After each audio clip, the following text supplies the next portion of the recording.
conflict of Jammu Kashmir, which is in South Asia, and it's very known conflict between Pakistan and China and India.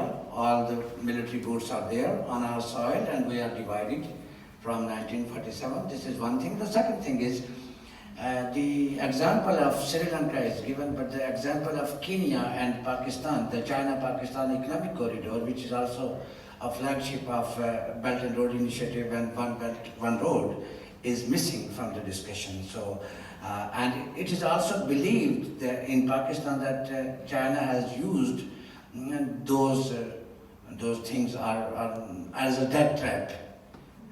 China-Pakistan Economic Corridor has been used as a death trap, and China has tried to grab the Gwadar port, which is in Balochistan province, and there is a massive rebellion against this kind of international grabbing of the natural resources and all those things. So what would you say about, and the third thing is how Blue Dot Network, which is American initiative, would contribute to counter Chinese monetary influence. And the fourth thing is China has constructed many energy dams in Pakistani occupied Kashmir, and China has brought all its engineers and workers and drivers and everything. So that has created a widespread resentment in the local population. So what would you say about that? Thank you. Yeah. So the question really is about the regional conflicts and whether omnilateralism can somehow be of help. Well, thank you very much. You seem to be very knowledgeable on an area which I have visited, but haven't studied in the sense, and I don't mention too much in the books. I fully feel guilty of the gap. But the principle I'm defending here with omnilateralism is that these national borders should have less relevance. If you mention Kashmir, for instance, if Kashmir is part of India, it's independent or whatever, if you see the wider integration process, which I mentioned with ASEAN, RCEP, TTP, what have you, these are for me the solutions. To go over national borders and don't take them as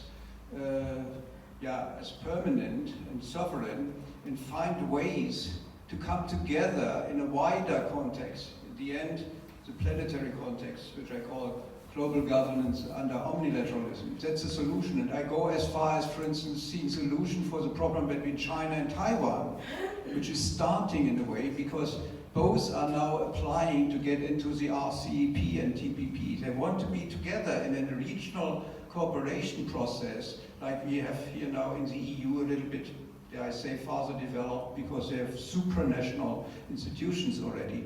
I think in the long term, omnilateralism can help to solve these problems by going to a higher level, a regional integration process, and finally seeing the common denominators in the global context here.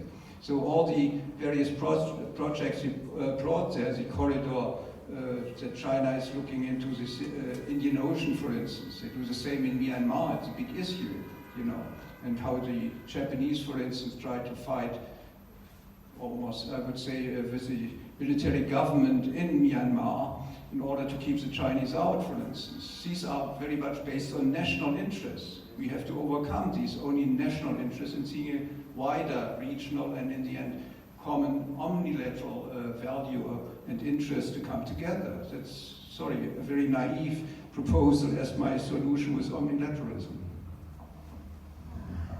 Thank you, Wolfgang. We have just a few minutes left, and I'm going to use this to ask the panel